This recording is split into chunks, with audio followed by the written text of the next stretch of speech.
ये आकाशवाणी रायपुर है। छत्तीसगढ़ी समाचार बुलेटिन के संग मिनल तिवारी के जय जोहार।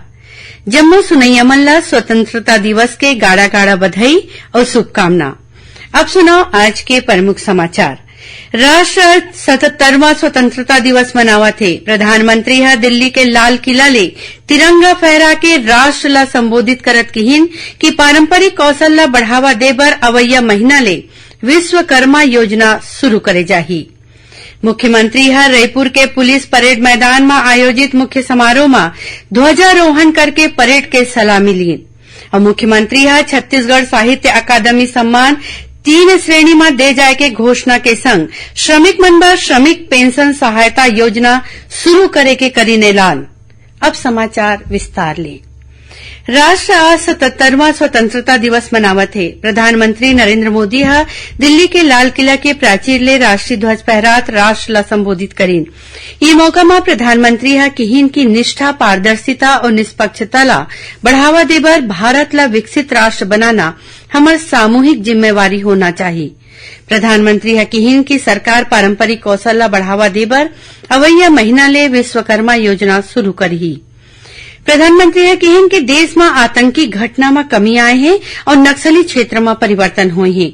उमन कहिन कि हमार लक्ष्य गांव में 2 करोड़ लखपति दीदी बनाए के है। एक बार महिला स्व सहायता समूह ला ड्रोन चलाए के प्रशिक्षण दे जाही, जेकर उपयोग किसानी काम में होही। उमन यहू कहिन कि जनौषधि केंद्र ले लोगन ला सस्ता दर में दवाई मिलत है। अवैया दिन में ये केंद्र की संख्या 25,000 करे जाही। स्वतंत्रता दिवस समारोह में देश भर ले आने व्यवसाय के करीबन 1800 लोगन ला ओकर जीवन साथी संग विशेष अतिथि के रूप में बुलाए गे रहीस।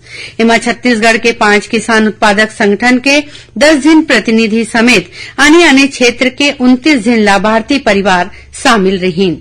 स्वतंत्रता दिवस के मौका में आज राज्यपाल विश्वभूषण हरिचंदन ह राजभवन में झंडा फहरा के परेड के निरीक्षण करीन। उमन राजभवन के कर्मचारी के परिवार वाले और लइका मन ले भेंट करीन।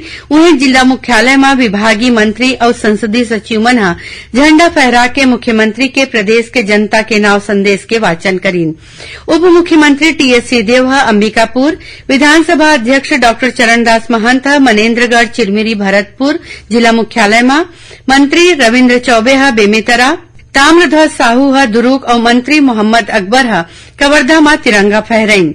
इसमें मंत्री अमरजीत भगत ह राजनांदगांव, जयसिंह अग्रवाल ह गौरेला पेंड्रा मरवाही, अनिला भेड़िया ह बालोद, उमेश पटेल ह रायगढ़, मोहन मरकाम ह कोंडागांव, कवासी लखमा ह सुकमा, गुरु रुद्र कुमार ह मुंगेली, डॉक्टर शिव कुमार डहरिया ह जांजगीर चांपा और सांसद ज्योत्सना चरणदास महंत ह कोरबा में झंडा फहराइन। नवा रायपुर के इंद्रावती भवन में राजस्व आपदा प्रबंधक सचिव नीलम महादेव एक्का ह ध्वजारोहण करीन।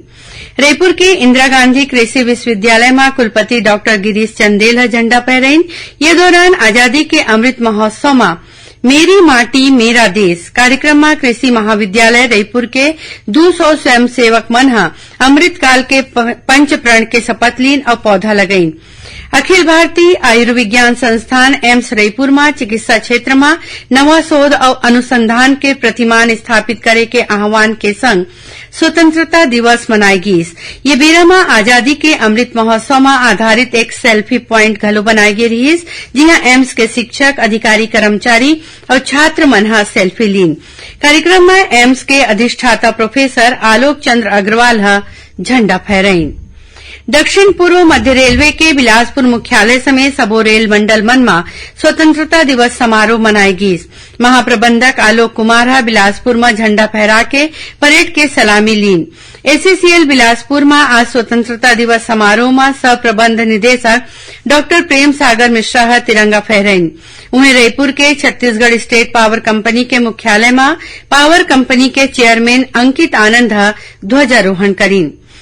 उन्हें प्रदेश भाजपा अध्यक्ष और सांसद अरुण साव रायपुर के प्रदेश कार्यालय कुशाभाऊ ठाकरे परिसर में और प्रदेश संगठन महामंत्री पवन साय जिला कार्यालय में ध्वजारोहण करीन। इसमें प्रदेश कांग्रेस अध्यक्ष और सांसद दीपक बैज प्रदेश कांग्रेस मुख्यालय राजीव भवन में तिरंगा फहराइन। इति दुर्ग जिला के खेलग्राम पुरई में फ्लोटिंग स्विमिंग एकेडमी के खिलाड़ी मन अनोखा ढंग ले स्वतंत्रता दिवस मनाइन। ओमन तरिया में तौरत तिरंगा फहराइन है। छत्तीसगढ़ी समाचार बुलेटिन आप मन आकाशवाणी रायपुर ले सुनत हव। अब आगू बढ़बो बाँचे समाचार कोती। छत्तीसगढ़ में आज स्वतंत्रता दिवस में देशभक्ति और उत्साह के संग मनाई गिस। राजधानी रायपुर के पुलिस परेड मैदान में राखे गए मुख्य समारोह में मुख्यमंत्री भूपेश बघेल ध्वजारोहण करके परेड के सलामी लीन। ये मौका में मुख्यमंत्री कतकोन घोषणा करीन। ओमन किहिन की छत्तीसगढ़ साहित्य अकादमी सम्मान अब 3 श्रेणी में दे जाही। गोंडी, हल्बी, सरगुजिया बोली के संगे संग हिन्दी पद्य और हिन्दी गद्य के साहित्यकार मन ला ये सम्मान दे जाए के फैसला लीन है। एमा साहित्यकार मन ला 5 लाख रुपया नगद और प्रमाण पत्र दे जाही। समारोह में बोलत मुख्यमंत्री प्रदेश में रेशम कीट और मधुमक्खी पालन ला कृषि के दर्जा दे और छत्तीसगढ़ कुक्कुट पालन प्रोत्साहन योजना शुरू करे के घोषणा करीन। एकरे संग अब कुक्कुट पालन मन ला कमती दर में बिजली देवाई जाही। कार्यक्रम में मुख्यमंत्री नोनी और मायलोगिन मन ले छेड़छाड़ और दुष्कर्म के आरोपी मन ला सरकारी नौकरी में रोक लगाए के ऐलान करीन। उन्हें मुख्यमंत्री दूर दराज के सरकारी स्कूल मन में 11वीं और 12वीं के पढ़इया लइका मन ला इंजीनियरिंग और मेडिकल के परीक्षा के तैयारी करे खातिर देश के बने कोचिंग संस्था ले ऑनलाइन कोचिंग मुफ्त में देवाई जाही। एकर बर जम्मू विकासखंड मुख्यालय में ऑनलाइन कोचिंग कक्षा के व्यवस्था करे जाही। मुख्यमंत्री किहिन के प्रदेश के सबो जिला में कम से कम एक कॉलेज में पोस्ट ग्रेजुएट कक्षा के पढ़ाई के सुविधा घलो देवाई जाही। उन्हें सरकारी कॉलेज में पढ़इया लइका मन ला कॉलेज आए जाए बर बस ले मुफ्त में परिवहन सुविधा मिलही। राज्य के जौन क्षेत्र में छत्तीसगढ़ी भाषा बोले जाते उहाँ छत्तीसगढ़ी भाषा और आदिवासी क्षेत्र में उहाँ के स्थानीय बोली में कक्षा 1 ले 5वीं तक पाठ्यक्रम के रूप में एक विषय में शामिल करे जाही।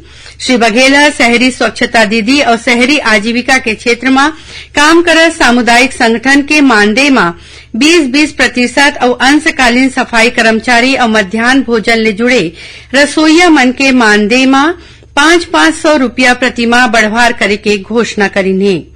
श्री बघेल प्रदेश में निर्माण ले जुड़े श्रमिक मन ला मुख्यमंत्री निर्माण श्रमिक सहायता पेंशन योजना शुरू करे के ऐलान करीन।